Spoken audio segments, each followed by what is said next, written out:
লোকৰ বেংক একাউণ্টলৈকে হস্তান্তৰ হ'ব।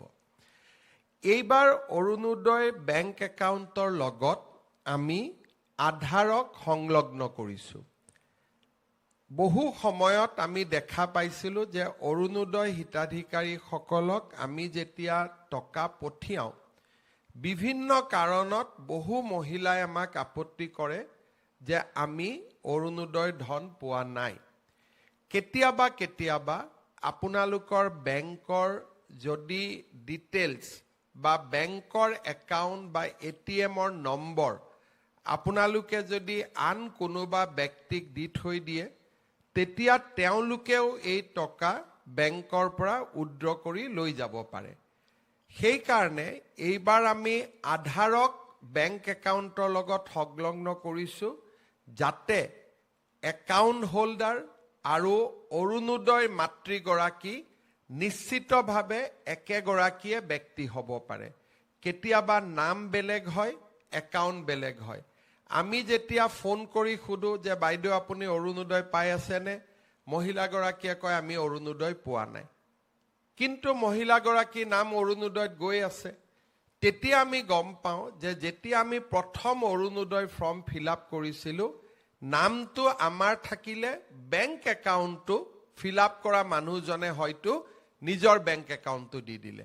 তেতিয়া আমি মাহত টকা দি আছোঁ, কিন্তু ক'ৰ তাত পাই আছে যে যিটো একাউণ্টৰ নম্বৰ দিছিলে তাত পাই আছে। লাহে লাহে আমি বেংক আৰু একাউণ্টৰ নাম আৰু মহিলাগৰাকীৰ নাম একে আছেনে নাই তাক পৰীক্ষা কৰা আৰম্ভ কৰিলোঁ। বহুবিলাক আমাৰ খেলি মেলি দূৰ হ'ল। এইবাৰ আমি আধাৰৰ লগত ইয়াক যেতিয়া সংলগ্ন কৰিলোঁ, ভৱিষ্যতে আমাৰ বেংক একাউণ্টটো হ'ল, নামো একে হ'ল, আধাৰ তাৰ লগত থাকিলে এতিয়াৰ পৰা অৰুণোদয় নামত কোনেও খেলি মেলি কৰিব নোৱাৰিব, আৰু যাৰ বাবে এই ধন প্ৰদান কৰা হৈছে তেওঁলোকৰ বেংক একাউণ্টতে এই পুঁজি পাবগৈ। এইবাৰ যিহেতু আধাৰৰ লগত আমি বেংক একাউণ্ট সংলগ্ন কৰিছোঁ, কিছু মহিলাৰ আধাৰ সংলগ্নকৰণৰ প্ৰক্ৰিয়া এতিয়াও শেষ হোৱা নাই। সেইকাৰণে আমি অৰুণোদয় হয়তো আজি আমি দিলে 15-20 হাজাৰ মহিলাৰ বেংক একাউণ্টত নাযাব পাৰে, কিন্তু আধাৰৰ সংলগ্ন কৰাৰ প্ৰক্ৰিয়া চলি আছে, আৰু আপোনালোকৰ এই প্ৰক্ৰিয়াত যাতে সহায় হয় তাৰ কাৰণে এইবাৰ আমি এজন অৰুণোদয় সাৰথী প্ৰত্যেক সমষ্টিতে নিযুক্তি কৰি দিম। যেতিয়াই আপোনালোকে অৰুণোদয় কোনোবা মাহত কিবা কাৰণে নাপাব, আপোনালোকে সেই অৰুণোদয় সাৰথীগৰাকীক সাক্ষাৎ কৰিব পাৰিব। তেওঁৰ নাম, মোবাইল নম্বৰ আমি গোটেইখিনি প্ৰচাৰ কৰি দিম, আৰু তেওঁলোক আমাৰ সমষ্টিৰ ব্যক্তি হ'ব।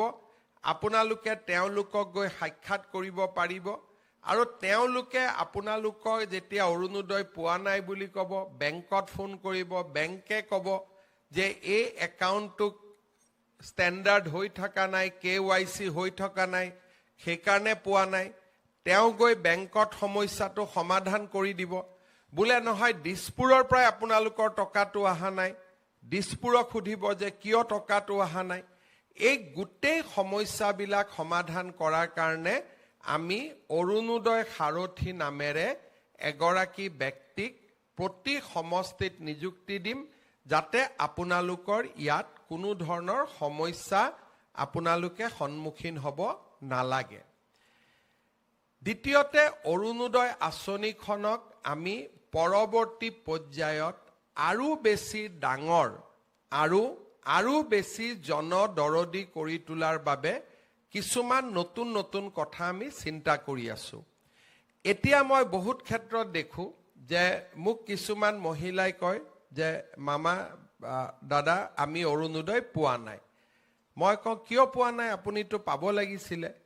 অলপ পিছত আহি মই গম পাওঁ যে ৰেচন কাৰ্ডত তেওঁৰ শাহুৱেকৰ নাম আছে, শাহুৱেকে পাই আছে কাৰণে বোৱাৰীয়েকে পোৱা নাই, আৰু কৰবাত বোৱাৰীয়েকে পাই আছে কাৰণে শাহুৱেকে পোৱা নাই। সেই কাৰণে বহু মহিলাই অৰুণোদয় নোপোৱাৰ অভিযোগো চলি থাকে। পৰৱৰ্তী সময়ত আমি এনে পৰিয়ালসমূহকো কেনেকৈ যোগ্য মহিলাগৰাকীয়ে অৰুণোদয় পাব পাৰে তাৰ বাবে আমি ব্যৱস্থা ল'ম। দ্বিতীয়তে, নিৰ্বাচনৰ সময়ত মই যেনেকৈ কৈছিলোঁ যে আমি লাহে লাহে অৰুণোদয় পুঁজিৰ যিটো আজি আপোনালোকে 1250 পাই আছে, তাকো আমি লাহে লাহে ইয়াক বঢ়াই লৈ যাম।